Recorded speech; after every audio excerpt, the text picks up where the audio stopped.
Vannacci è arrivato a Musile per sostenere la candidatura di Silvia Susanna alle regionali Punzecchia-Zaia a distanza. Non sono un militante come tanti, sono il vice segretario di partito, dice Piccato, mentre apre il suo intervento ripartendo dal tema che la Lega considera da sempre identitario, la sicurezza. La sicurezza non è fatta solamente di polizia e carabinieri, che sono elementi fondamentali, ma non sono gli unici.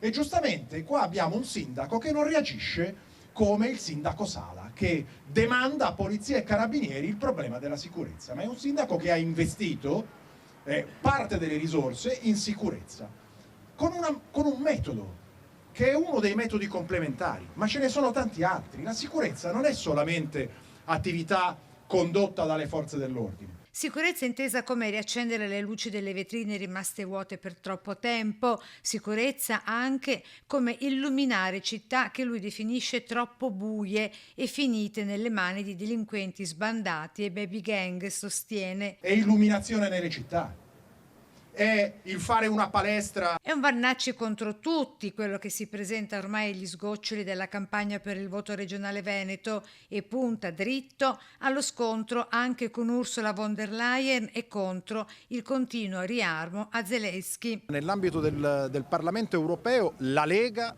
e il sottoscritto sono tra i pochi a aver votato contro il Rearm Europe, contro il Green Deal, contro questa commissione che vuole la guerra ad oltranza e contro la Presidente della Commissione. Infine il suo appello a non disertare le urne. Votare vuol dire decidere del proprio futuro, decidere del proprio destino.